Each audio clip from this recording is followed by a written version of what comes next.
Yeah. In your house with O'Con.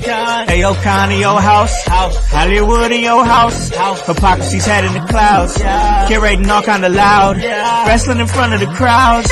Paragon's holding it down. Anybody can get it. Josh Joseph standing on his decisions. He is the voice. There is no choice. We as them boys in your house making wrestling noise. Moving fast just like cruiserweight action. In your house is the perfect distraction. Pumpers in your ears when you in traction. Get this work with some wrestling action. Smoke.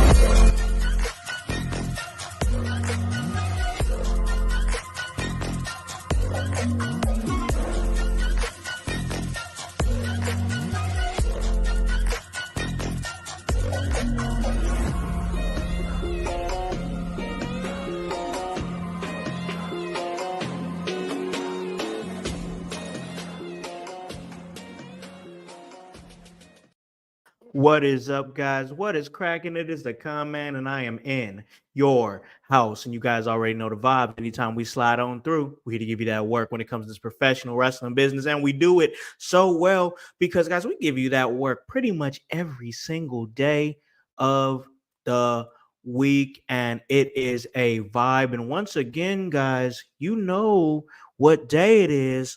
I hope you do, at least. I hope you're not living under a rock. I mean, if you don't know what day it is, I'm just going to assume that you're in a deep, deep depression. And I hope that you get out of that because there's a lot of things to talk about, especially in professional wrestling. And the day is Sunday. And that means it's Sunday Fun Day. And it is time for a house party, ladies and gentlemen. And we have got the core four in the building here for a great episode. We got a lot of things to talk about, and usually when I have really good discussions about professional wrestling, I have my great team with me, a man that I bounce off of a lot. He does a great job on Mondays and Fridays there, and on Fridays we get extreme, so I call him the educator of extreme, and that is the voice, Josh Joseph, right here in your house. What is up, brother man?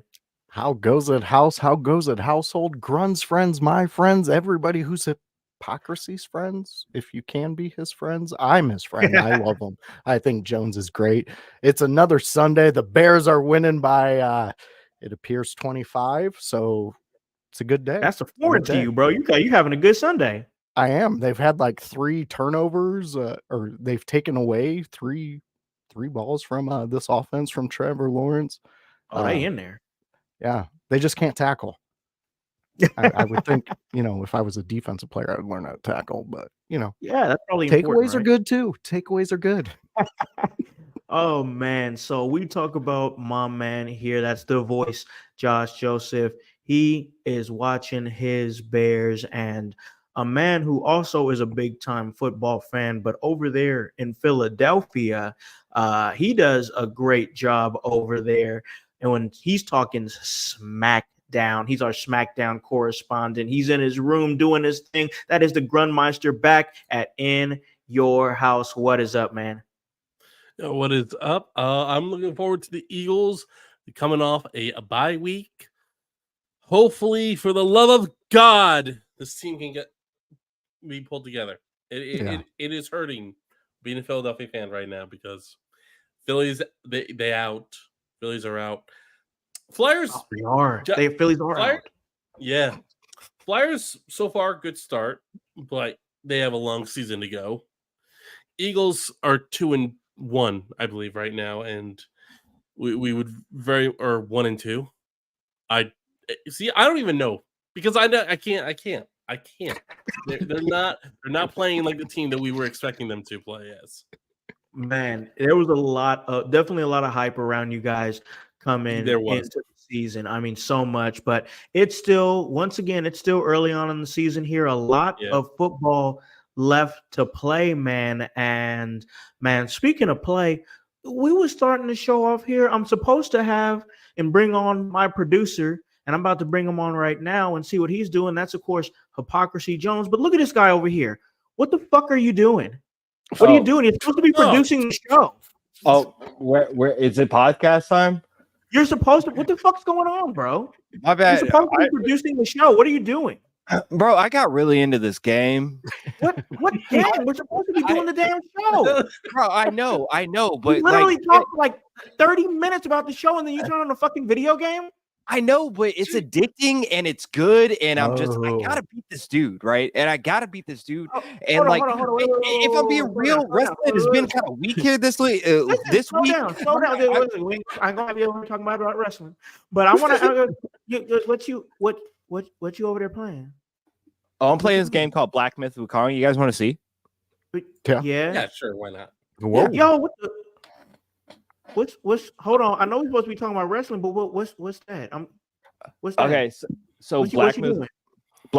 Wukong is this game where you play as this monkey deity guy, right? And you run through like all the like deities and gods in the Buddha world or whatever. I'm not damn. explaining this very well, but like What the fuck is that thing? Whoa. What it's is that like thing? What the? it's like a scorpion, man. I don't really know. He's about to that's whoop a my ass. I centipede. know that. It's a centipede. What the fuck? Is that a scorpion like centaur thing? What the hell Yeah, is going dude. on? Yeah, dude, this dude's crazy, and he just whooped my ass. I could This see looks like that. some Dark Soul shit. Yeah, I don't know. This is what I'm doing today. I'm not gonna Damn. lie to y'all. You Fine, playing I guess that? I'll I've been produce playing some shit. Bloodborne on the side. Like, yeah, Bloodborne. like these games are addicting. All right. House, I just want you to know I am here for the show. IYH. I Thank have you. nothing going on in my background. Wait, Except the Bears nothing. game. You have nothing going on in your Jones, background. you play your game. You died to a scorpion half person, so you should probably focus on that. Don't worry about over here. Oh man, Look, a I lot need of crazy multitasking. things I'm happening saying, here. I got ADHD. Same, bro. Same, bro. So, Yeah. all right, we're gonna sit up here, ladies and gentlemen. We're gonna talk a little wrestling here while my man plays this fucking Black Myth Wukong weird scorpion shit. Apparently, it's real popular. I mean, I have seen some reports on it. Like people, it's got like a lot of people that are like into it. I have a Steam Deck, so like I'll sit up there and I'll go through and I'm just curious because I'm like that. I'm like, what's the most popular games that people were playing, and it stays in like the top 5 for like the last few weeks. So like it's obviously real popular. So my man's gonna sit up here and play that game while we talk a little bit of wrestling. And Game's the truth. yes, listen, there's some wrestling to talk about because we had SmackDown this past week, and I believe SmackDown was a good episode that furthered some stories. I thought it was good. It really kept my attention, and it's really hard to like know where to start.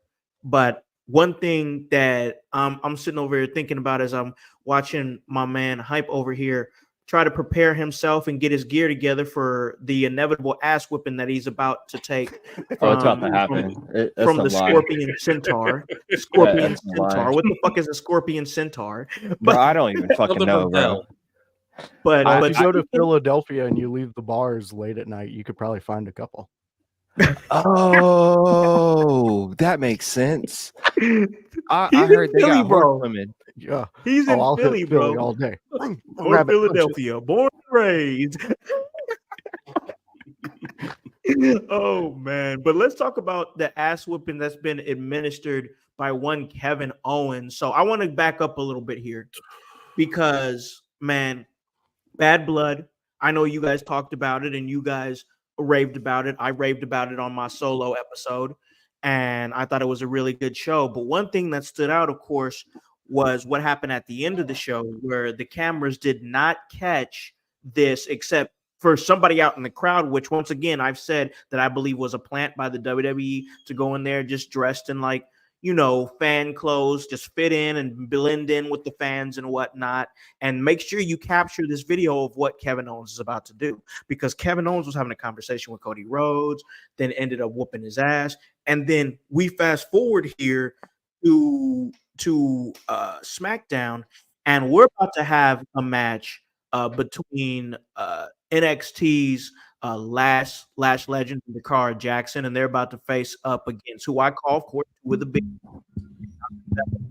and Jade Cargill for the tag team championships, which was a great opportunity. It ended up being a pretty good match, but this was interrupted by Kevin Owens, who in a really good segment, I loved this shit. I loved it because he was suspended after what he did. He comes in, shows up in street clothes through the crowd. He tries to take a mic. He's interrupting. People were coming out. They cut his mic off. He goes out to commentary. He's talking about how this is bull crap. This is exactly the lane that I thought we was going to go into with Kevin Owens, where we did it kind of a year ago with Drew McIntyre. He's getting that Drew McIntyre vibe where he's unhinged, just doing shit. I love the touch of them turning the mics off, him going out to commentary.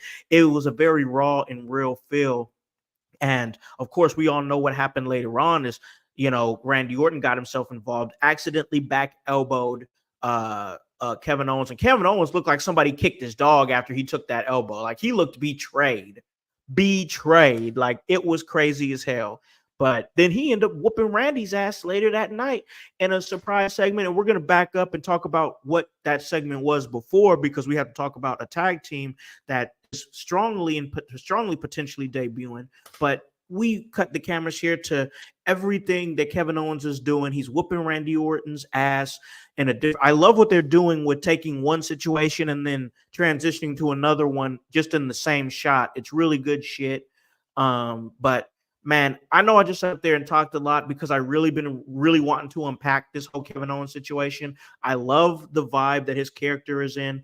I'm going to start it with Grun here, because you're our SmackDown correspondent, man. What are you thinking as far as everything that's going on with Kevin Owens and the way that he's being presented right now in what I believe is an official heel turn? I can't really tell because, like, it hasn't been really clear. He's just kind of doing shit and it's working.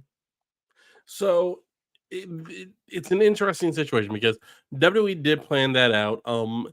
My understanding is that it was not fans, or it was not planted fans. It was they knew where they were going to be, where their bus was going to be. They knew where fans were going to be exiting, so they planned. So they set it up to where real fans would see it and then post it on social media. So that was all planned. But as for what's going on with Kevin Owens, the WWE planned that out because they were afraid that some fans might cheer for Kevin Owens during. So their goal is to try and make Kevin heel, and they're trying to do it in the best way possible because they know that people are going to enjoy a heel Kevin Owens. And and this audience today, you need to go nuclear. And with Kevin, like right now, they're building up to him going nuclear, I believe. Yeah. But yeah, like this is, and him elbowing Randy Orton, I think is the first step to that. Oh man.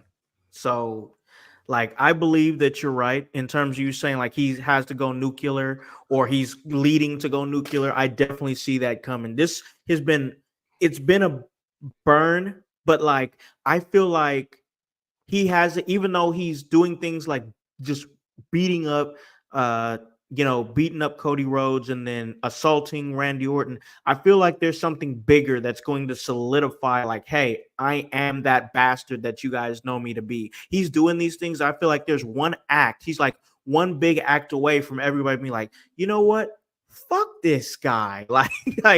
And it has to be that, because people naturally love Kevin Owens because of the work that he does and the time that he's put in with the company. So he's just naturally, beloved. But he has to, like you said, he has to go nuclear and do dastardly things in order for this heel turn to really be looked at as a heel turn. Voice, I'm going to throw it to you, man.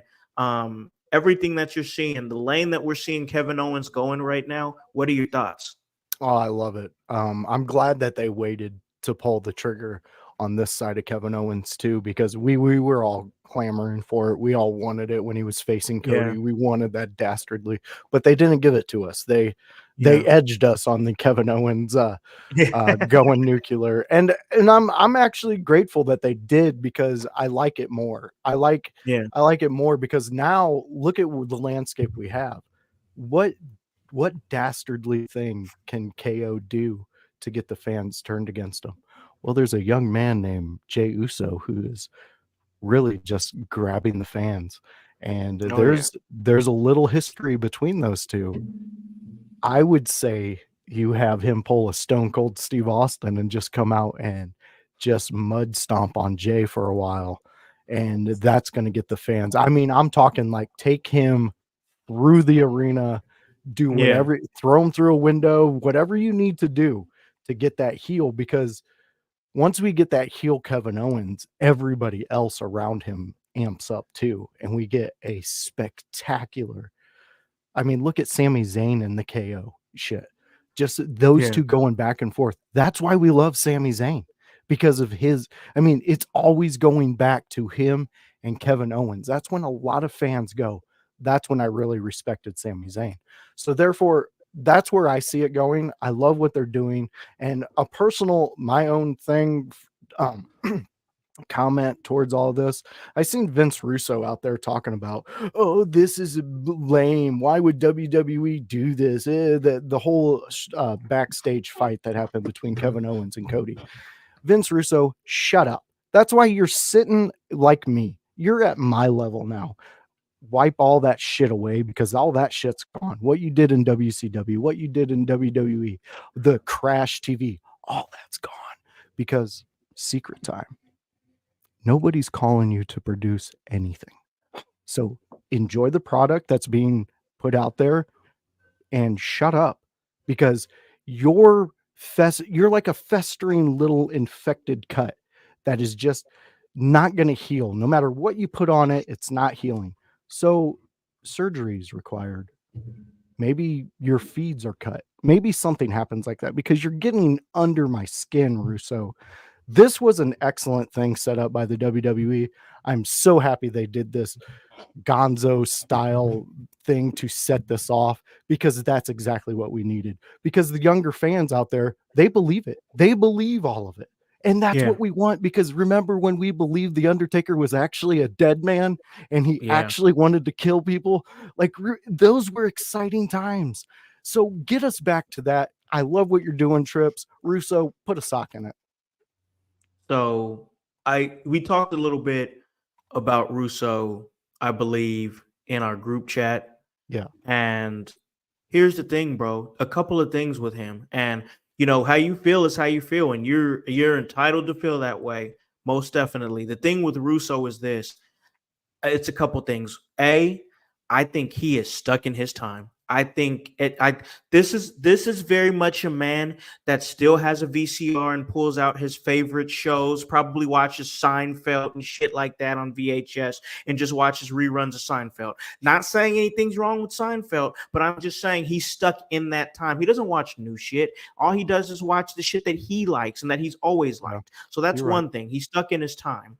B, this guy is not, he was great at, like you said, writing Crash TV. This is not a wrestling centric writer. This is a TV writer that likes mass chaos. And there's nothing wrong with mass chaos. I'm a fan of chaos and unmitigated violence. I mean, we do those ECW watch alongs for a reason. But I think that the medium between somebody like Jim Cornette, that is very wrestling centric, and somebody like Vince Russo, that's very television and take your attention centric. The medium right there is Paul Heyman, because Paul Heyman has a little bit of both. He knows how to give you Crash TV, but also caters to wrestling fans. So I mean, that's just like you one said, thing. Yeah, and I agree with you 100%, but I love your point right there with Heyman, because like you said, that's why we do our Friday ECW. And that's why you wanted to jump into the storyline aspect of it, because you knew exactly what Heyman was doing back then and how great it was. So let's not watch. Why not watch it? And that's what we've done. And we've really like, Build something I out cannot really fun. wait to see the next, the next page in that chapter, because that Friday night storyline is going great. So yeah, I 100% see what you're saying. And I think Cornette said the same thing in a different way, like with him compared to Russo. He's more story and wrestling based. Russo's Yeah. just like, let's get eyes on this no matter the No matter consequences. what. Exactly. So yeah, I agree with you on that. I just to me right now, he just feels like he's not benefiting any bit of the He's the wrestling old man corner. yelling at a cloud. He's the old man yelling at a Exactly. cloud. That's exactly what he is. He's the old man yelling at a cloud, and like nothing that he's saying or doing is like constructive. Like I Yeah. feel like that if he wanted to change his, and that's what it is, because he was in the business for a long time, so he kind of knows the mindset. I feel like if he wanted to change his mindset, somebody would be like, hey, maybe we can do something with you, but probably not. It probably wouldn't be on a Monday night. It definitely wouldn't be on a Tuesday night, because I wouldn't put him in there with the NXT kids at all. You don't want that type of influence around kids. I think that you got to have somebody that is more, and I think you got to have somebody that's more welcoming to the new things and new life and new generation. And Russo's not that guy. He's not that guy. He's not welcoming to the new generation. He's not willing to open his mind up to new things. He just likes what he likes. And as long as you have that mindset, you're just never going to open yourself up to new things in life. And you're never going to open yourself up to different mindsets, different ways of life, You stunt your growth. You stunt your growth. You stunt your growth. And I wouldn't put that type of mindset around 19, 20, 21, 22-year-old young wrestlers at all. You want them still thinking that the birds and everything are real and butterflies exist. You want them to think that way. Yeah, exactly. You don't want to jade them that young, especially when they're in such a cool part of their lives. You know what I'm saying? Yeah. Like, it would be amazing to be 19 years old and already signed to WWE. You know what I'm saying? Like, and just going there and training. I mean, that right there would be training. Like, you don't want to bring like a poison mindset like Russo around some young kids like that. And I'm sorry, I know like there's a lot of things Russo did that I liked. There was a lot of stuff that he did in the 90s that I loved and enjoyed. And even a lot of stuff I was like, what the fuck is this? You know, but like the fact of the matter is, bro, like, and I'm talking to you, bro, you know, from one bro to another bro. Hey, bro. Just like open up your mind, bro, because there's a lot of amazing things that's going on right now, and you're closing yourself off by being old man yelling at the cloud, blah blah blah, bro. You out here, you look like Abe Simpson, bro. Like, you really do. Like, so just relax, enjoy it. It's supposed to be fun, and like, you don't like, if it's not done exactly how you like it, then it's not fun for you, and I get that. But like, there's more people than you, bro. So what's that Abe Simpson quote? I used to be with it, but with it changed, and with it is scary and something now. It's new, and what's with it is new and scary, and I don't understand. It'll happen to you. It'll happen to you. It does happen to us. It does. It's true. I mean, it's true, bro. It is true. When you said Seinfeld, but you specified the VHS tapes, I was like, I stream Seinfeld, so I'm definitely up like, there a little more. I'm all right. And once again, nothing wrong with Seinfeld. I was just trying to paint the picture that I get he's stuck in his time. Yeah, you know, and he's stuck in his time. I think that's a great valid point on that, which will cement anytime I have a Russo rant. I will think of that now, and I'll be like, it's not worth my time. He's getting me back there. I'm gonna keep moving forward. Yeah, that's exactly what we do. And I'm gonna keep moving forward here because my man is out here doing his thing on this game here. He is that, like, he's just doing it, bro. Like he's listening to us do our thing. This is what happens when you've got producing the show down to a mastery. Yes. You know, you can play video games while you do it. So, but I will ask you, bro, like, what's your thoughts on the lane with Kevin Owens? Because I want to know, because to me, it really truly harkens Drew McIntyre from last year. And this is exactly the lane that I thought we was going to go in, and that I'm glad we did. But what's your thoughts on the story arc of Kevin Owens? Hey, so first of all, Seinfeld is the greatest. and I'm just I going to go on wasn't record. hating on Seinfeld. No, I know this. I know this.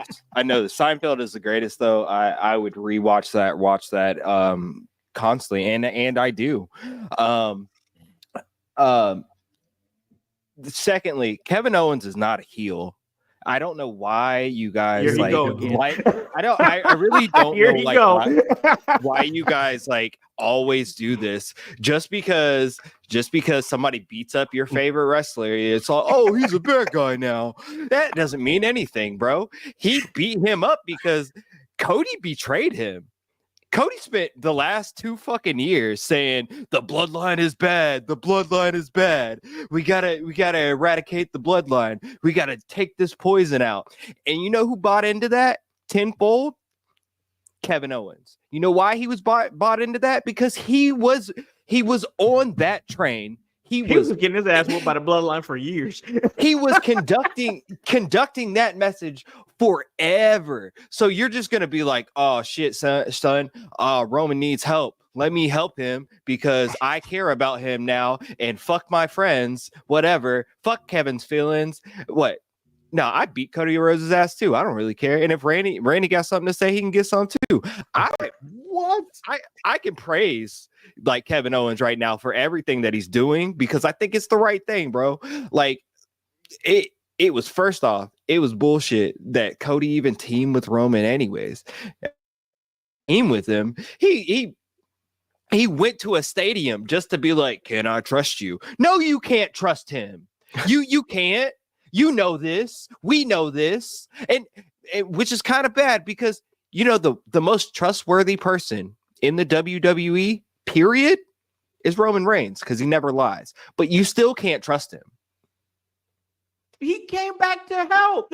Jimmy made him come back. Jimmy told him to come back. Look, I see Groon is down there about to have an aneurysm and stuff like that. He's like massaging. Yeah. He's Let me explain it to you. The bloodline, this Samoan dynasty, this family, they are like a mafia. Roman Reigns dropped the mafia. Was the head. He was the Don. He's the head. He kept everything under control. He was in control. You can't be stealing NXT gimmicks now. No, we're not. Because I have a lot of love for Tony. I got a love for Tony D'Angelo. He's the new North American champion. He is my guy.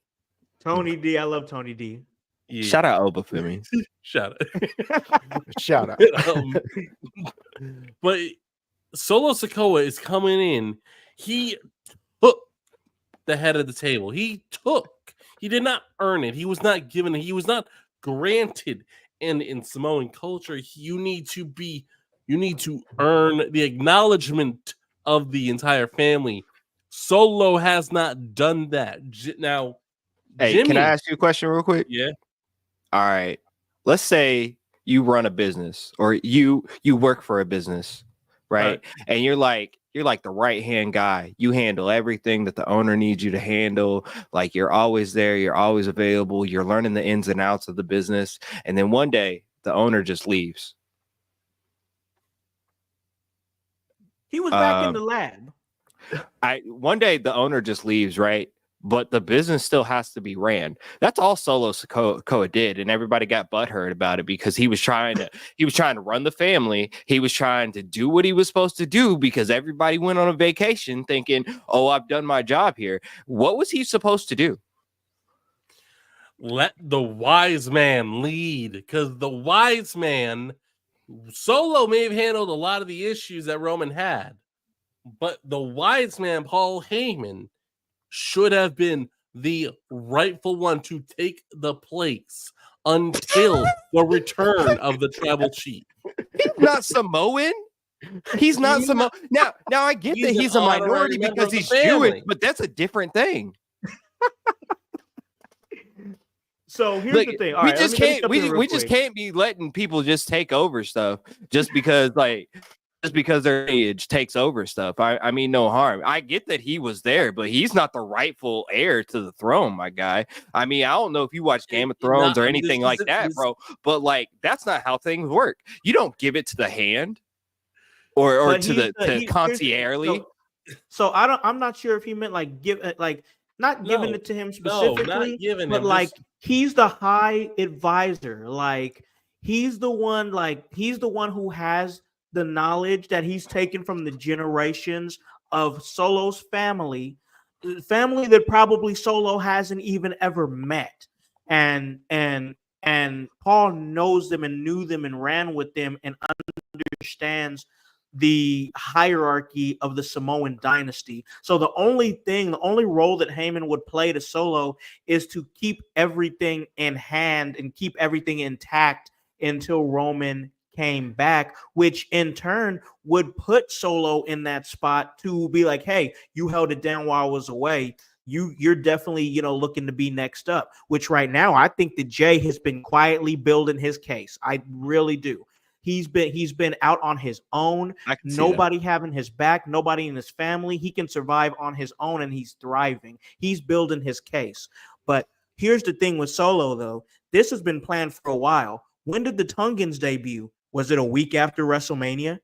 I think it was a week after WrestleMania. Nobody knew Roman wasn't coming back at that point. He's been planning to Solo knew. Solo. Listen, Solo has been planning to overtake this thing for a while, and it was before WrestleMania. And he's just like, "Oh, you gone, bro? You lost the title. Guess what? I'm gonna go ahead and take everything and build it back up with my own family, my own, I'm gonna build my own Samoan dynasty, and who knows, we could even see a new wise man come in Armando Estrada. I think what Solo is doing is he's building his army, and right now he's got the numbers, and Roman does not. I can see that. I can see that, but I still think you guys are kind of missing something. Like the entire time that Paul was there and advising Solo, he spent that time saying, "Well, we got to check in with Roman." And the entire time Solo was like, "No, we got this. We don't need to bother the boss with minuscule stuff." But every time he turned around, Paul wanted to bother the boss with minuscule stuff, and Solo was like, "Hey, bro, let the man take a vacation." Part of the reason why Roman's mad probably is because the vacation got fucked up. He getting called from Paul Heyman every 5 minutes. "I don't know what's going on, guys. I don't know what we're supposed to be doing. Tell me what to do, my tribal chief. I don't know how to think for myself, my tribal chief." Solo was out there thinking for himself. He had a plan. He had a vision. He knows how business expand the brand of the bloodline. That's exactly what he was doing. I think y'all throwing a lot of heat at Solo, man, for just doing exactly what he was supposed to be doing. Interesting stuff here. Solo Sikoa I will say this, I still don't see Solo Sikoa as a main event level champion. I do think that he's slowly starting to build, though. I do see it. I really enjoyed, and I think I said it on Pope's podcast. You can check me and Hype Out. We just did a Pope show just this past Saturday that dropped. Yes, it was a producer takeover. But I do like what I saw from Solo and Jacob Fatu as far as like some tandem tag team action. So I thought that was pretty good there. But man, it was just really great stuff. And Solo, once again, starting to slowly build his case a little bit, I do believe, and it's really great. But what I want to talk about is really what's going on with everything. So we're going to keep it here with the bloodline. So it is Jimmy that said to Roman after they got that ass beat that we need help. And we saw earlier in the show, it was also alluded to by Jimmy as far as like, hey, we're going to need somebody. Roman said, no yeet. No yeet. No, He's mad. He's still mad. So I'm interested to see what's going on there. What are we going to see? Because like they're definitely heavily playing up to this. We need help. He said it so many times at the end of the show. He said it at the beginning. Of course, Survivor Series War Games is coming up. What's going to go down with that? Voice. Once again, we're keeping it with the bloodline because I know me and you've been kind of raving about the bloodline storyline. As long as it's been one of the longest storylines in wrestling, I believe they've managed to keep it interesting. Where are you at with this Roman and Roman and Jimmy needing help, because it's like I said earlier, Solo didn't build himself up a family. He's got the numbers, Roman doesn't. So what are you thinking, man? Yeah, that's exactly where Roman is right now. He's behind the 8 ball. He's not able to get the numbers that he wants right now because there is issues. There are things that Roman needs to address before this happens. And Jimmy and Jay, though, it's hard to separate those two because they both know what each other brings to the table. And Yeah. usually, I mean, if it was me and I had a twin brother, I think I would rely on them because, we were the closest we could have been for 9 months. You Yeah. can't Yep. separate that no matter how much you want to. But I really think that we are seeing the possibilities just through Jay alone to kind of set himself apart. And you've seen it. You've noticed it. We've all noticed it. Oh IYH yeah. has noticed that Jay is we thought he would have been the one to take Roman's spot. At least that Oh was yeah. my perception. He was putting Yeah. in the work. He was listening to what was being said. He was doing what was being told of him, but he did have some questions because, Yeah. well, you should question what's happening in a little Yep. bit. I mean, I know Roman doesn't like to be questioned, but if the question is intelligent enough and it piques his interest, he's going to give you the respect in giving it to you the way he sees it or however, but he's going to find a respect in that. And I think that's where Jay became frustrated because he wanted Roman to understand, hey, I'm here for the bloodline. This is what I do. Just let me make my choices too inside and you'll see it benefit the family. Yeah. That's a great point. There's a lot of members still that we could be seeing coming up. So that's why I don't think Roman is saying yes to Yeet right now, because I think there needs to be probably a lion's den fight between him and I think Jay. there's got to be a all is lost moment for Roman and Jimmy, to where it's like, okay, we're done. We're Yeah. rats. You know what I'm saying? We cannot overcome this. And their backs are so up against the wall that it's like, Roman, you got to make the right choice here. Are you going to let us go down? Are you going to let us get stricken by the sword? Or are you going to swallow your pride and call the man that you help us? You know what I'm Oh, saying? This man, is like Vegeta having to call on Goku. yeah. Okay. Let me paint this picture real quick. And I know everybody wants to get on this subject, but let's say one night Solo's bloodline gets a hold of Jimmy. They get him in the ring and they put the folding chair around the neck. And they're Ooh. demanding that Roman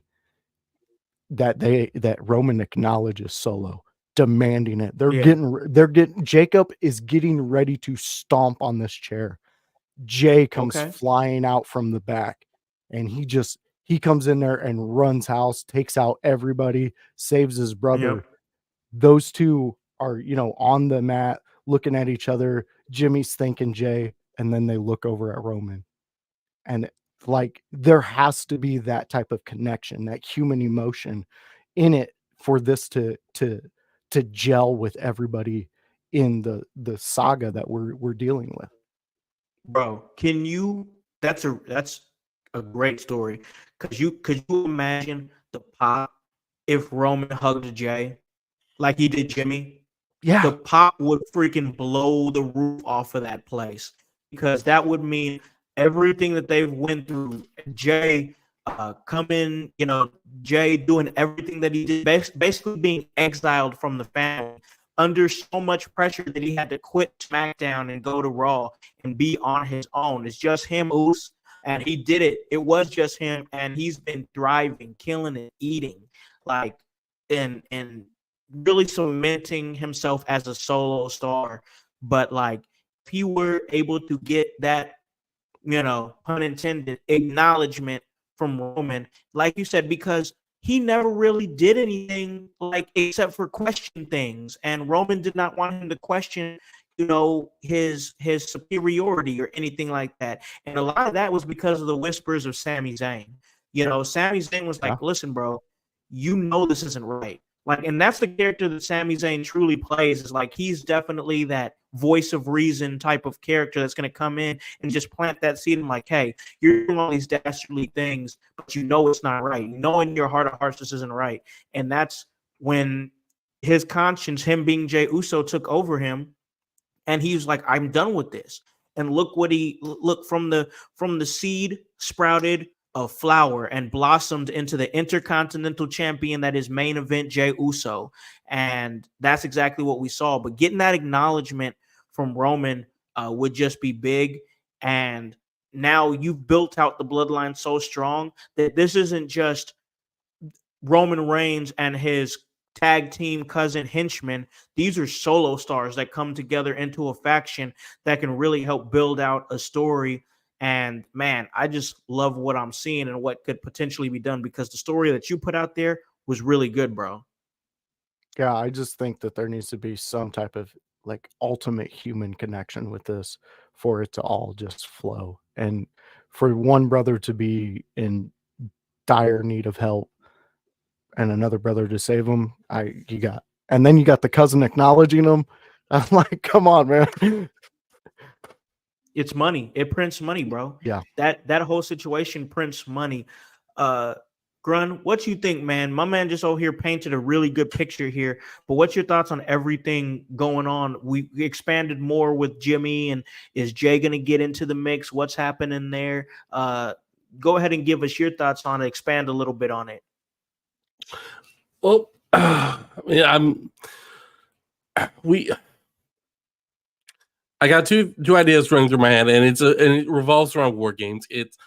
Are the women going to have a war games match, or are the men, or are there going to be two war games matches? That I'm not sure. I'm not sure. That's a good question. I do not know. Obviously, if the men are having a war games match, the bloodline are definitely going to be involved. And I do have this confirmation I just saw from the ringside roster wrestling. The Rock shuts down the rumors and says he will compete at WrestleMania 41. Ooh, I saw those rumors that he wasn't going to compete. Okay. Yeah. All right. So okay. And I think we've all seen this video. A clip went viral from around Solo Sikoa and Jacob Fatu, where Solo says it's all part of the plan when The Rock came out. So the question one question that I saw flowing around is Solo Sikoa really the tribal chief, or has he just been holding it for The Rock? Now, when it comes to is Jay, I think Josh is right. I think there's going to be something that happens that brings Jay and Roman together, and I think it's going. And I can definitely see Sammy also being brought in as part of the storyline, because Sammy, we don't know what to do with him. He just lost to Gunter. So what does he do? Man, I think you're definitely right. I could see Sammy inserted into this story. I think I speculated either last week on our Sunday house party, where I could see the potential as Bloodline 2.0 with one Rocky Maivia as their fifth person versus Roman Reigns, the combination of the Usos, Cody Rhodes, and Sami Zayn. And if Rock is not available for Survivor Series, maybe we throw a Kevin Owens on the Bloodline 2.0 team. I could definitely see that for War Games. I think, and you asked about the women's War Game match. I think that we're seeing that build up right now. I think we're seeing the start of what could happen at for War Games for the women, as we see basically we see Rhea Ripley needing some friends. Against Raquel Rodriguez or Gonzalez. I can't remember what her name is now. And they are going with Rodriguez. Okay, and Liv Morgan, who will probably recruit one like PFC for their team to join their ranks, and then Rhea Ripley will be kind of left hanging to get any of the extra scabs that are available on the WWE Women's roster. I'm going to throw a curveball at you, Jones. I think Naomi goes with Liv in them in a War Games. I think Naomi turns and she goes on the what we've been kind of talking about that a little bit. I think she's going to go over there on the dark side. And I know Jones thinks that's the victim side over there with Liv. Oh, I'm a sewer rat. Chicken Listen, let's stay there for a little bit, because I do like the fact that Liv showed up on SmackDown to promote her match with Nia Jax, and she directly costed her that match. I just want to say, because we were right there, I know we were talking a little bit of Survivor Series, but I wanted to stay right there because that segment was interesting to me, just because I like the fact that they're now starting to promote that. And let's not forget about the fact that both these women are both still heels. So you have Liv basically out healing Nia Jax and costing her the match and taking a loss. I thought that was interesting. I don't know exactly where we're going to go between these two, because obviously it's going to be a heel versus heel, which is just always a weird dynamic. But what do you think? What do you think their hype? What do you think about this match between those two? We brought the tweet up there where it looks like it was on IG, I believe. Rock is saying, don't believe any of the bullshit as far as not showing up to Mania. So I just want to pull that up just so people can say, hey, that's a real thing. Found it, pulled it up. But what's your thoughts on this heel versus heel thing and the direction of this champion versus champion thing that the WWE is doing? Yeah, I had a thought, but then I kind of lost this thought after I looked at the guy who asked this question to The Rock that he responded to. I don't know why Rock is answering questions from people named the actor Man Sex. That seems a little weird. That seems a little weird to me. But here, this is where we're at, bro. As very interesting. I'm sorry, Con. I got thrown off. I forgot your question. It's weird, man. It is weird, man. No, I was asking about. You needed to start this reply with a pause. Yeah.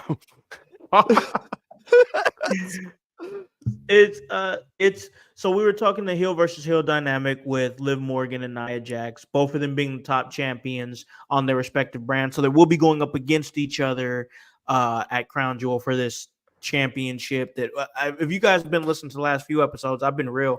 I haven't been vibing with this whole champion versus champion thing. But like, what are your thoughts on the dynamic between these two? Because I did think it was interesting that Liv and Raquel showed up on SmackDown. Yeah, I think that's interesting.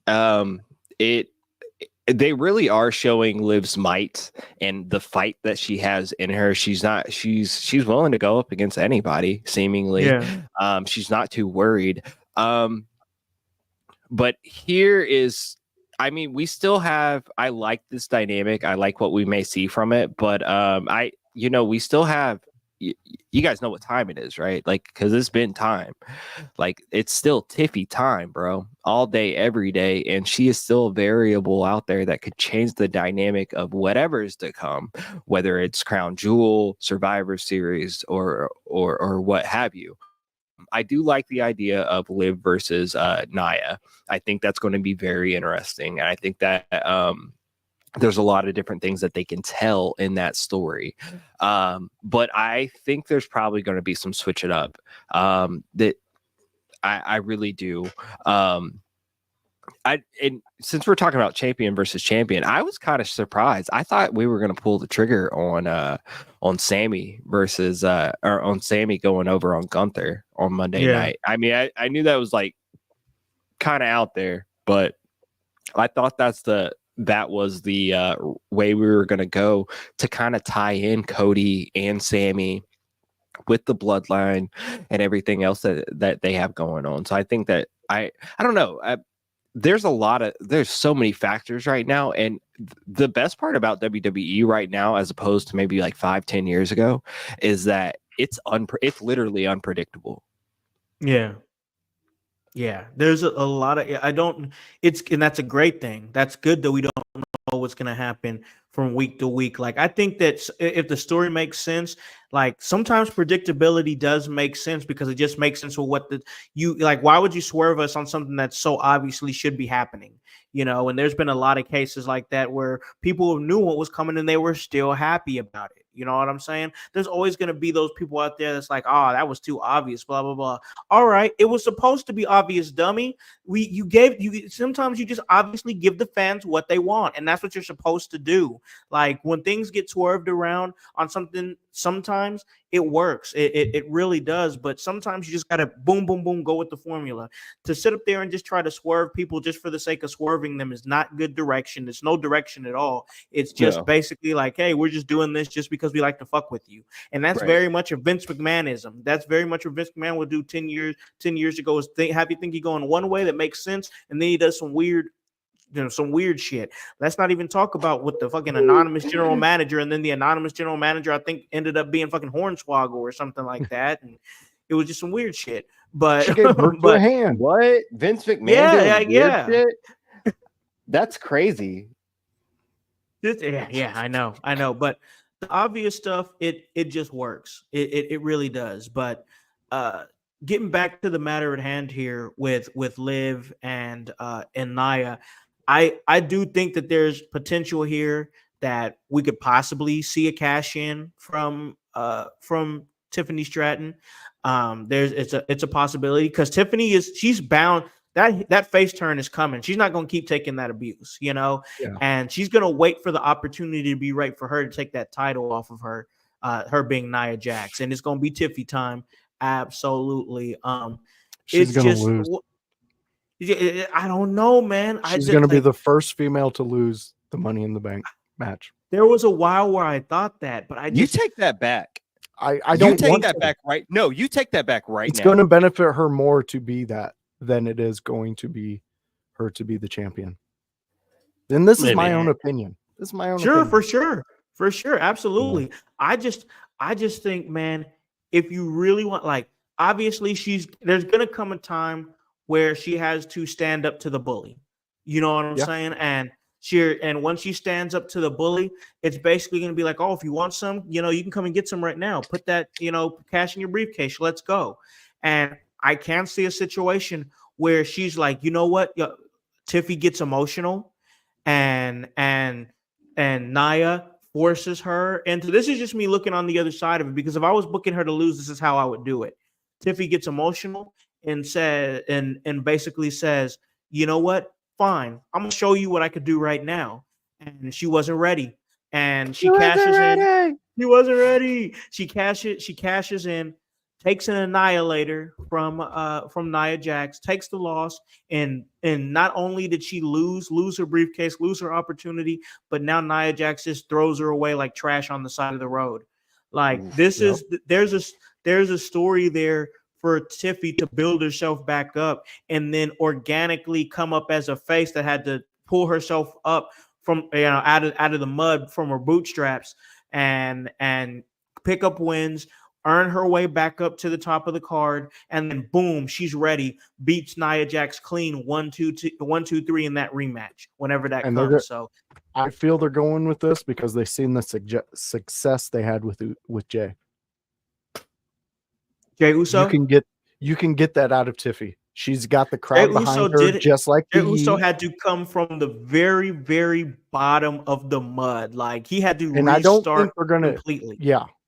I don't think they're gonna bring her there, but I think they're gonna stay in the story with her and Nia, because if you have that moment where Nia has taken everything and thrown Tiffy to the side, and then Tiffy beats her at like Mania, that pop is way bigger And her run with that championship is way bigger because she did it. She climbed back to the top. She didn't need the briefcase. She thought she did. She didn't. And then she's got that glory. And then we get that pink women's belt with all the bedazzled whatever she puts on it. Bring back the Divas title.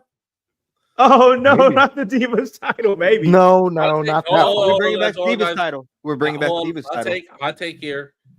I would not be opposed to Tiffany Stratton doing something like that. I would not be opposed. Grun's agreeing with me. Yeah, Mark he it likes on it. the Okay. calendar. You know what? You know what? Like this is an era where like you have some women that are more diva-esque. Maxine, Chelsea, Tiffany, Yeah, for sure. and Yeah, he's making points. like Lash Legend, like and Jakara Jackson. Yes. Like Yeah. Jada Parker, or you have them that are in NXT on Raw and SmackDown that do lean more into the being pretty, being well dressed, and you know what, and being more like a diva. But I think under this leadership, under Triple H, we can have divas make sense in the WWE without having to divify Nia Jax, Ivy Nile, Nikki Cross. I like it. Make Wow. Divas great again. Make Divas Wow. great again. Great again. Grun really Madna. just convinced me to Grun really seriously though. Grun really convinced me that I think it's time to bring the Divas title back, because I'm saying it like this. Look at the women in like the WNBA now. What I'm about to say is going to be a little controversial, so just stick with me out there, household. Like when I think of the WNBA back in like the 90s and stuff like that, like or the early thousands, it was a lot of like butch lesbians. You know what I'm saying? Like you're very much like chicks There's the that type. that dress up like guys, stuff like that. I'm not hating Tomboys. on that. I'm just, tomboys, yeah, like that was very much what it was.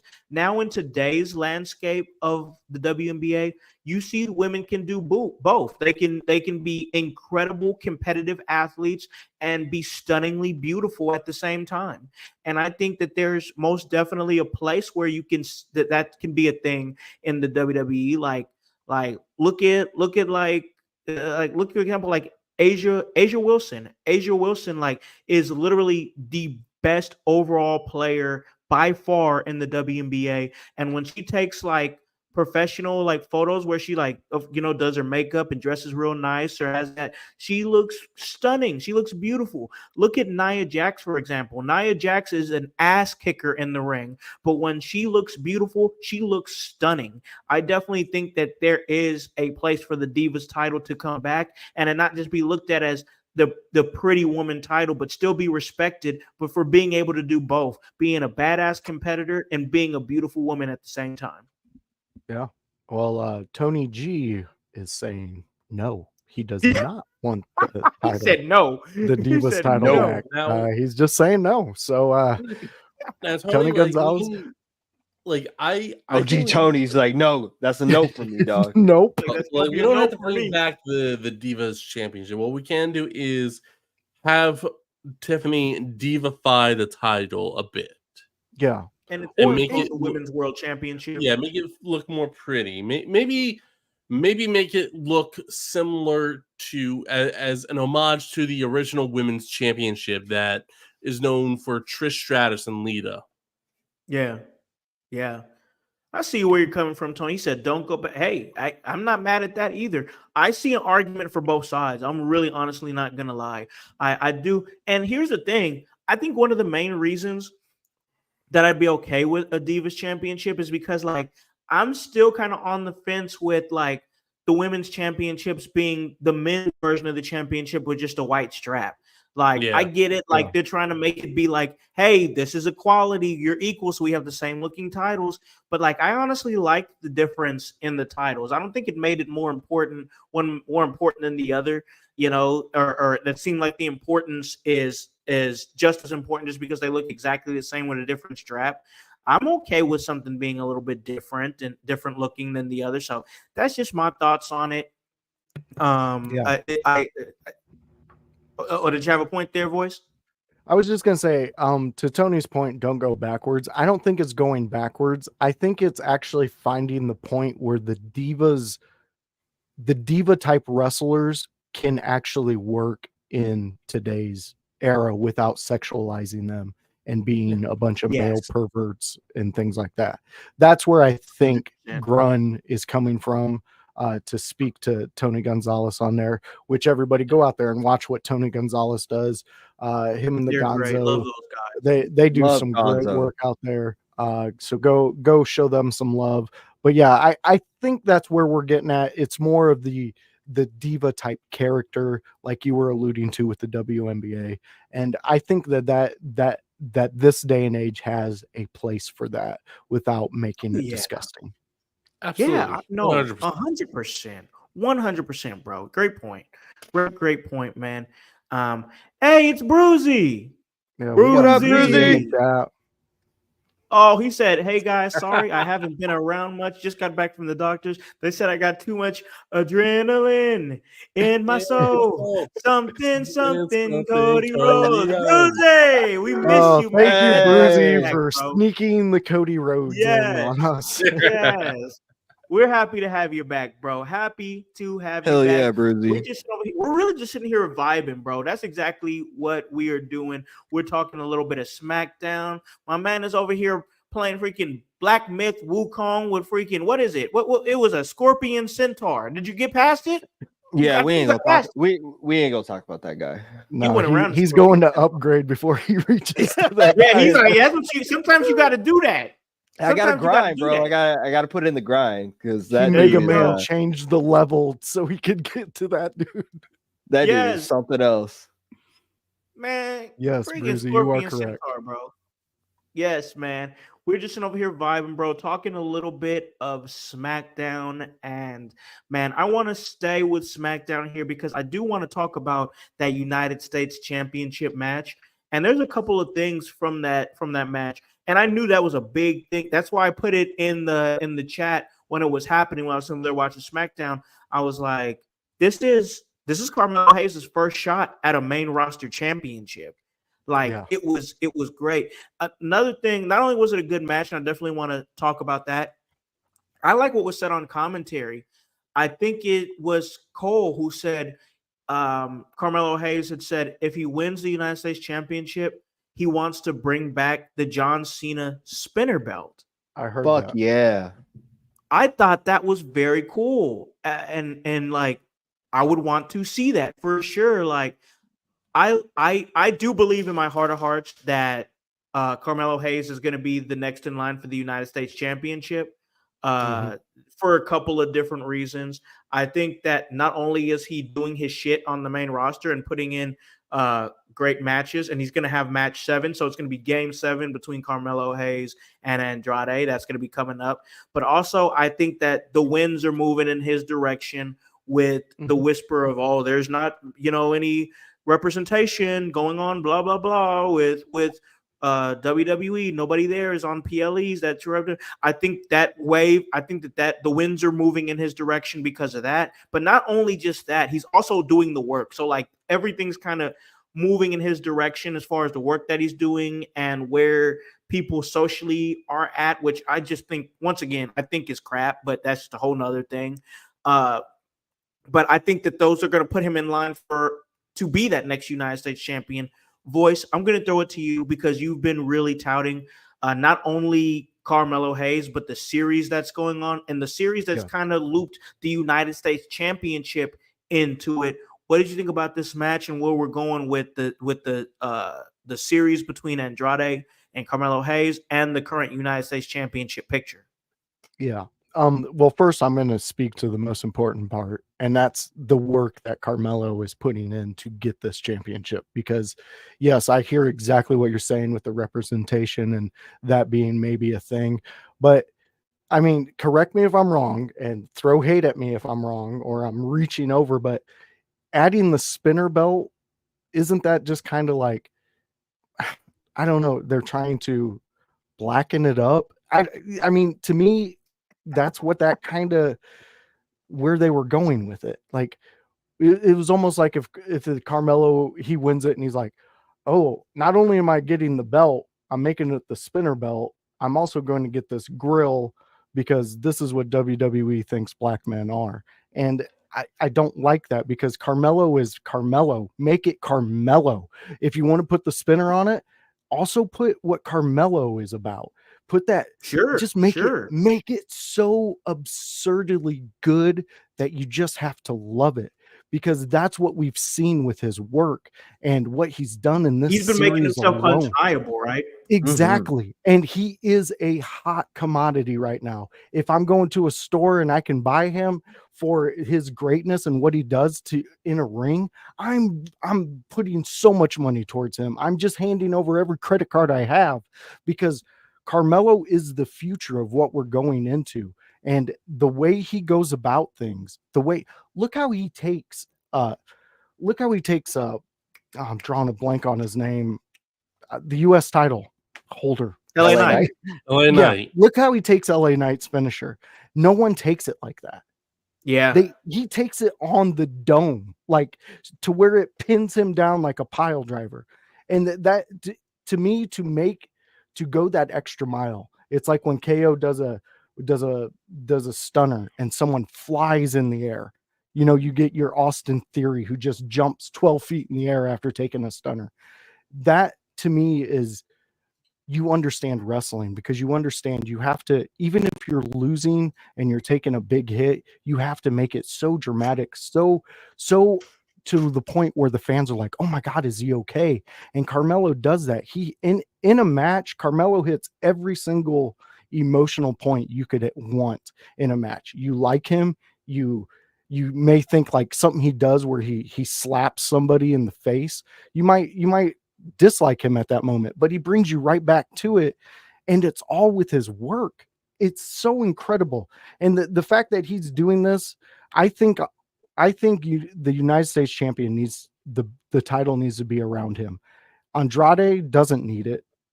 Nah, he don't need it right now. He Melo should get needs it at it. some point, but he don't need it right now. Yes. Melo needs it because it needs to solidify the work that Melo has been putting in. He's been there every night. He's done anything they've asked him to, and he's made it look spectacular. Not a lot of people expected Andrade to actually come out on top when he came back. A lot of people were like, he's been here before. We don't need to see him again. And then he put in the work, and Melo, obviously Melo has seen something in it, and Andrade has seen something in Melo to have matches like this. I mean, these are like matches like they've been working together through all over around the world. Like they're just connecting, and I love all of the work being put into this. And I'm with you guys. I think Melo is the next United States champion, and I don't see LA Knight leaving the picture of that era, because I think this is working into an awesome triple threat feud that I'm fucking down for. Yeah. No, I can hear in your voice, man, and I agree with you. Like, at this United States title picture is looking great. The mid card titles are in a great place right now, where you have Jey Uso, who's doing like weekly open challenges. Then you have these top notch young up and comers that are coming for the United States champion. And I know Andrade and LA Knight, they're not like young in the business or whatever, and they're up there, but like, look at what this is building for Carmelo Hayes. Like, honestly, when that triple threat does come between LA Knight, Andrade, and Carmelo Hayes, I would bet money on Carmelo Hayes winning. I truly would. Oh yeah, because LA Knight can move on to LA Knight can move on to bigger and better things, and you still have to hold off Andrade until the Lucha Bros get there, and then you could really set Andrade off at that point. Andrade don't got to set it off right now. Let that be Carmelo Hayes who holds that title. Then you keep Andrade solid on the card until you get the Lucha Bros there. Then boom, this solid worker that's been doing amazing stuff on your card weekly now has a purpose, has a stable, can start fighting for U.S. and World Heavyweight Championships. He can be in that picture if you put the right like situation around him. And I Yeah. think once you see the Lucha Brothers come in and build that faction with Andrade, that's when we're going to see Andrade start competing for United States championships, maybe Intercontinental championships if they go over to another show as a faction, Monday Night Raw. You can see him fight for the World Heavyweight Championship on. I could easily see Andrade with the Lucha Bros flanking him, fighting for the World Heavyweight Championship on Monday Night Raw. Most definitely. So like, I think that right now you need to invest in your future, which is obviously Carmelo Hayes. Put the United States Championship on that man. I don't care what the reason is he wants that spinner belt, whether it be they want it to be more of an urban thing, or if it's just an ode to John Cena because John Cena once endorsed him and put his name on him. And there's rumors that John Cena is, and Carmelo Hayes is going to be one of John Cena's first feuds starting next year. So I don't know if it's that. The other thing, I don't care. Put the title on this kid. He's putting in the work. He's doing great things. I just think right now, if you want to continue to build Carmelo Hayes in the way that he is to where this kid can be a future world heavyweight champion, you got to start putting mid-card titles on him right now. He's basically the parallel of what they wanted with Austin Theory, except that Carmelo Hayes can actually tell stories and hold on and keep you interested on his own, as opposed to Austin Theory, a little bit more dull, kind of needs somebody there to bounce off of if he's going to be entertaining. Right now, you have somebody who could stand on his own, and then you also have Trick Williams waiting in the wings if they want to bring him up and pair them up together, and then boom, you got magic between those two. So I don't. That's just what I think. But Grun, what you think, man, as far as everything with the United States title picture? So I think it's definitely very interesting. I think Melo is being geared up to be a United States champion, and I think you guys have convinced me that it doesn't make sense for Andrade to win. You have definitely convinced me of that. And with Melo, like I'm still on the fence. Like I recognize he's great in the ring. I've not been drawn in yet, like I was when he was in his feud with Trick Williams. Since back in NXT, but I think this is just I like this is him finding his footing. This is him finding his spot 100%, in on SmackDown. So like, and I keep on thinking like, well, you know what? If we sit and wait, it will pay off because Triple H has not really let us down, and he's let us down here and there, but like it hasn't been big enough for me to be like, you know what? Lose trust. Like, yeah. So he's got a better track record right now, even though he's only been in charge of creative for a few years. He's got a better track record, and when it has paid off, it's paid off in a big way, and it's paid off in the exact way it had to. Mm. So I'm down with Melo dethroning LA Knight in the next month or two. I'm down with that. And I'm gonna come along for the ride. Hell yeah, man! It's gonna be a good one. I think it will. I think it will. I think we're going to see great things from Carmelo Hayes. I want to pivot over. Look at him. He's producing the show so good. He's playing video games. He's texting. He's just look at him. It's effortless. Effortless for this man. ADHD for the win, my guy. ADHD. There we go. There we go. Bro, what you thinking about this United States title picture? Because I think it's really become something interesting. Yo, I think you guys are right. Absolutely right and spot on, especially about the Carmelo thing, because one, you are building a star in Carmelo Hayes. This Best of 7 series that he's doing with Andrade has been every bit of spectacular. Mm-hmm. And now the flip side of that is that like LA Knight is the United States champion, and since LA Knight won the United States title, I very quickly said he probably shouldn't have this belt very, very long. It's about time that we take this title off of him, or just he's not the one to hold it, but the one to hold it would be Carmelo or an Andrade. But I think you guys are more so right in this Andrade storyline as we're looking at. All right, let's see Carmelo win this Best of 7 series, go on to defeat LA Knight, win the United States Championship. Andrade is defeated. Andrade is feeling some type of way. Andrade brings in his new entourage, becomes big bad boss, and we do two things here.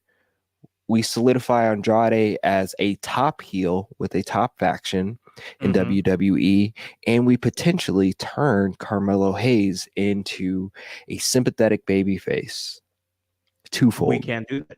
We can Yeah. do that. I love that I idea. think that Carmelo Hayes can be hated, but I think there's a realm where he could be liked as well. I think he's one of Absolutely. those guys that would be able to play dual roles, either or, and it work. So I like that. There's definitely a thought there. United States title picture is really cooking. It's popping right now. Oh yeah. Most It absolutely definitely is. in a big way.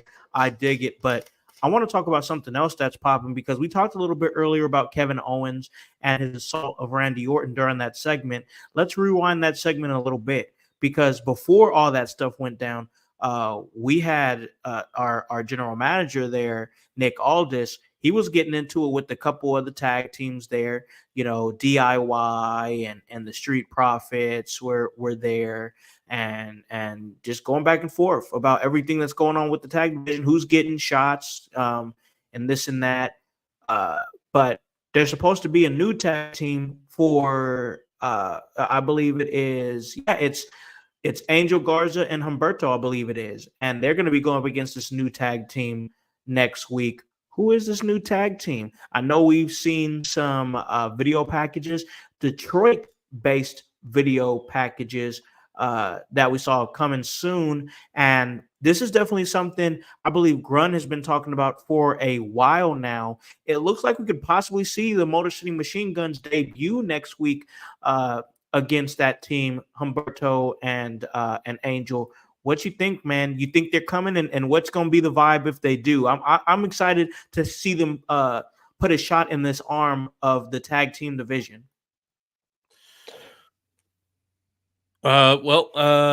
This honestly, like, it's gonna be exciting, but the fact that they're going up against El Garza or La Garza, I feel like it's I feel like Legado del Fantasma is gonna get. I feel like they're being sent out to die at this point. They are. It's Like, 100% what it is. it's That is 100% what it is. I'm telling you what's gonna happen, bro. You're gonna have the Motor City Machine Guns come out second. They're obviously gonna come out after Garza and them. mm, And their big pop, they're gonna get their big pop and everything as the Motor City Machine Guns. And all you're gonna do is see them do their greatest hits. That's exactly what it's gonna be. It's Yeah. gonna be their greatest hits. And boom, boom, boom, 1, 2, 3. It's gonna be just putting them on display. That's literally what it's gonna be, bro. Can see that. Yeah. mm. But I can kind of sense Grun's not liking that. I think he wants competition for the Motor City Boys. And I do too. I think it's coming though. I think it's coming, just not the Yeah. first time. yeah, and plus, to me, honestly, they're older. I mean, we could have used these guys years ago when they were really ripping and tearing. And not saying that they're not today. They're still an attraction. But Mhm. it's almost I like to liken it to the AJ Styles waiting on him coming to the WWE. And Yeah. honestly, I would have took AJ Styles after his third year in TNA. Hell yeah. I would have just gave him tons of money and said, "Come do all this stuff here." Look who was in charge of the company, bro. You already Yes, know. very true. Very true. So actually, AJ has said that WWE wanted him in 2000, 2001, whatever it was. AJ turned it down because his wife was going to school for teaching, I think it was. And Okay. he wanted, and his new schedule would make it hard for him to be home and being able to support her. So Right. he turned it down. And that is basically what I think he turned down those contracts for as long as he did, so that he could still be able to be home and have a better schedule with Makes with sense. his life. No, that's understandable. But yeah. for an Absolutely. AJ Styles back then, I'm Oh, that would changing. have been I would say, what schedule do you need, sir? And this Yeah, is your yeah. Well, schedule. how can we Whatever make works this work? around you, because people go back there. If you didn't see AJ Styles back in TNA, you're missing out, because that dude was, if you think he was phenomenal now, You go back then, he was so much more phenomenal. The dude was just on a different level. But when we think about those things, I would like competition for the Motor City guys. I would just love it. Yeah. The guns, these guys are a awesome sight to see. I mean, I got 2 autograph pictures of them up on my wall because a cousin seen them and I seen them. So, Yeah. like they're meaningful. I love what they're doing, and I can get behind Grun being a little let down with the first appearance. Maybe you wanted something different. But Yeah. what I'm thinking is we're going to get to see them at some point go up against some really top tag teams, and it's going to be fun. It's going to be a lot of fun. You're going to It is. Yeah. Oh man, I'm just looking forward to seeing them, and hopefully it's a good showing at least. Yeah. I'm Yeah, just most happy they of- get to keep their name. Yeah, For that's a sure. Yeah, cool that's thing, too. big. Yeah. Big. That's definitely going to be something to talk about because their name is the Motor City Machine Guns, and it'd be fair to say that maybe some people at TKO would be like, they have machine gun in their name, and their entrance song is iconically starts with a machine gun going off. Yeah, I could definitely So see. Yeah, I see where you're going. I'm just glad. I'm like, bro, don't be soft. It's fine. It'll be fine. Like, I trust What? that we're gonna get something good. Although if they say no, do you know what? It's fine because it's just a name and it's just it's just a sound. name. Exactly. You get it. Yeah. Well, You get I it. think what we're seeing right now is that there's a shift as we saw where the Viking Raiders are now officially War Machine again. Yeah. War Raiders, yeah. Or I'm sorry, War Raiders. There's definitely a shift in maybe the thoughts that they had earlier. Maybe we don't take certain words so seriously and literal. Yeah. I mean, it's only wrestling. So if that's the Exactly. case, then Carl Anderson can get his moniker back as well, and then we have a trio. There you go. There you go. Like it's just words. Nobody's trying to hurt nobody. Nothing like that. You know what I'm saying? It's not Like, real guns. 2 years Right, from now, it's you can words. buy machine guns on WWE. shit. Holy shit. If that happens, we've taken a drastic turn. Yeah. Man, A drastic turn. WWE is about to get an NRA sponsorship. Man. I mean, they got money. They do got money. They got it. They Hey, got it. the, Man. the NRA or WWE? Because both do. Both of them. Yeah. Both of them. Oh man. Man, why you keep throwing out these subjects today that I could just roll off of for hours on end? Because we're one of 2 very, very similar minds. And we know that there's big things out there, like controlling things, puppeting things, controlling the weather, what have you. These things are real. Yeah, I know we talked a little bit about that stuff before the show. I'm like, bro, you're gonna get the red dot on our head, bro. Y'all better be careful. Don't we want the red dot? Like I want all the light. I want all the smoke. I want everything. My God. I don't want those red dots, man. Those red dots, Those red bro. dots kind of come with an extinction. Fatal. Hey. Fatal red dot. Yeah, no, I understand that, but people still know who Malcolm Little is. So No, true that. Malcolm X.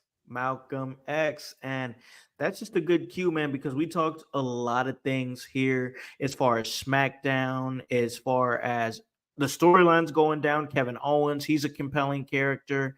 But man, I know there is still football to be watched. There is still Sundays to be enjoyed, video games to be played, and things to be done. And we do that as adults that be adulting.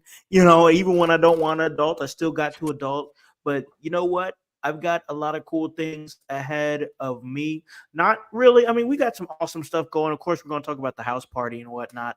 But like, me personally, I'm off tomorrow. It is Indigenous People Day, so I am just chilling, doing my thing.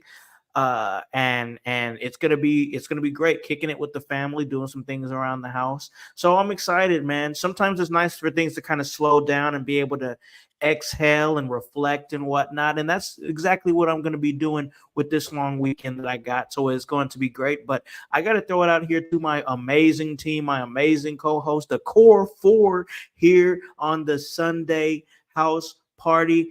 My man Grundmeister, I know you're always streaming, always hopping up on Twitch. You do our amazing Friday show. Just let them know where they can catch you at specifically. Give them your ads and everything where they can catch you at. You can catch me on Twitch at twitch.tv/Grunmeister, where I talk some wrestling on Raw, I talk some wrestling on SmackDown, and I never do it alone. My man, he has a great co-host with him, and I have a great co-host on Fridays. That's the educator of Extreme, the voice, Josh Joseph. Where can they catch you if they want to see everything that you're doing, bro? All right. So you can catch me, Grunmeister, and Kevin Calloway on Mondays, where we do a little window looking and we talk about Raw. We give you 4 subjects. 2 of them is just general things that we want to talk about Raw. And then my co-hosts take control of the show and they have their own subject. We have Grun's Talk and Chaos Theory, I believe it is. Or Yeah, Theory yeah, of Chaos, Theory. something like that. So they take over and we discuss what they want to talk about. So it's a fun time. Come join us at 7 p.m. an hour before Raw. We get you all primed and ready and then send you off on your little prom to Raw. You get to watch your 2 hours now. He Don't even hates get me it. started. Yeah, we could go a whole nother hour on just January. that. But Just wait till January. all right, Grun. I'll listen to my co-host for my first time ever. So yes. All right, Grun. I will do that. Netflix, January, they'll be back. Hopefully it'll be 3 hours or some version of that. But then if you get tired of that at the beginning of the week, wait till the end of the week because ECW goes extreme with IYH. And me and Howse, we go back in time and we look at ECW. Lately, for the past 4 weeks, we have been exploring Hardcore TV, in which ECW had TV shows, weekly TV shows, and you got to keep up on the storylines like me and Howse, and it's fun. We go back in time and we get to explore all that. Right now, we are dealing with a division in ECW. You have the originals of the ECW going up against the Extreme guys, and they're mad because WWF keeps putting a flag in their ring, and it's getting really intense and it's getting really fun. So come join me in Howse. That's a fun time on a Friday. Yes. And it kind of gets you into SmackDown. You know, you get to go into Grun's room, go see what he's eating and what he's doing. He usually keeps a Dorito bag or 2 over there. Yeah. I've seen it. Yeah. And then at the end of the week, I'm here on In Your House parties. So those are the places to catch me. Absolutely. And we appreciate all the work that you do to help this brand put out amazing content that we are putting out. And speaking of a man who puts out amazing content, he does awesome stuff with his comedy shows. We just was on Pope's Point of View together. He was doing his thing. We co-hosted that. And he's also, doing a great job in playing video games when he's supposed to be producing the damn show. What the hell's going on here? He's supposed to be producing the show. He's playing damn video games. I don't know what's going on. Hypocrisy. Where can they find you and all the bullshit that you're into? Well, much like ADHD works, you can find me everywhere and anywhere because it's always smoky, bro. But you can always find me right here on the In Your House Sunday house party every Sunday. You can find me here on In Your House doing things behind the scenes, but in front of the scenes, on the side of the scenes and on the side, if you know. But you can find me you can find me if you follow the Kokomo Press on Facebook. We are a community satire group. We lean heavy on that community part, bro. Whether it's making fun of the community or trying to help the community, bro. We do a weekly podcast called Kokomo Press Podcast, and we have a weekly open mic at Cooper's Pub in Kokomo, Indiana, every Thursday night at 8 p.m. If you're a comedian, if you're a fan of comedy, if you want to try out comedy for the very first time, come through. We have 15 5-minute slots every Thursday night. that you can jump on. And if you are a first timer to the comedy scene, let us know, because we'll make sure that you get a free drink token. I can't tell you what that drink is, or describe that, what kind of drink that is for legality purposes, but you get a free drink token, and then you can talk to the people at Cooper's Pub about what they're going to fill that with. But bro, I just be doing literally everything, whether it's from doing the wrestling podcast thing, doing the comedy thing, what have you. I don't get to celebrate Indigenous People Day because I'm going to celebrate an Indigenous People Week as I'm off. And since I'm off, I'm going to be really, really heavy on some content, whether it's a smoke sesh, whether it's helping my boy Khan out here, or whether it's jumping and licking a window. I want my own window though. I don't want a pre-licked window. I just want to. Yeah, it's how it works. I no pre-lick windows here. All right, bro. So give me a clean window. He wants a clean window lick, ladies and gentlemen. Yeah. But we just be doing our thing here. Yes, man. Once again, a great team here, the Core 4 here at the Sunday house party. And guys, speaking of house parties, we're going to be throwing a house party on November 30th. Come catch us prior to It's going down. Come catch us prior to Survivor Series War Games, where we are going to be talking all things wrestling. We'll give you our predictions for the show that night. It's going to be our first ever live podcast. So many games and prizes, a lot of prizes, over $1,000 and prizes being raffled off there at Outhouse Records there. Thank you to our donating sponsors, a lot of great ones like Kim the Chemist, Household Photography, House of Heat Wrestling, AWR, so many of them. The Kokomo Press, Outhouse Records, and In Your House present this house party. It is going to be great. So we want to see you guys come out there. We want you guys to come out and mingle with us and have a great time. And this right here was a great time because you guys already know where I'm going to be at, right here, doing my thing, making sure we get everything moving for In Your House. Once again, thank you guys for putting us back on the charts again. It's always great anytime we get a chance to hop back on there. We want to get higher and higher every single time that we can because we put in that work. And that's why it's HOWSC, because that W stands for work. So for the voice, Josh Joseph, for Hypocrisy Jones, for the Grundmeister, for the Chaos Goblin, Kevin Calloway, for Divinely Designed Annie O'Neill, for the world's most dangerous podcaster Paragon, I am Alakon the Concept House, here to remind you to tell a friend, to tell a friend, to tell a friend to hop on this bandwagon. Get on or get gone, because the household is still going mighty strong. You guys have a great day and a great rest of your week. Peace. Yeah. In your house with O'Con. Hey, O'Con in your house. Hollywood in your house. Hypocrisy's head in the clouds. Curating all kind of loud. Wrestling in front of the crowds. Paragon's holding it down. Anybody can get it. Josh Joseph standing on his decisions. He is the voice. There is no choice. We is them boys in your house making wrestling noise. Moving fast just like cruiserweight action. In your house is the perfect distraction. Pumpers in your ears when you in traction. Get this work with some wrestling action. Smoke.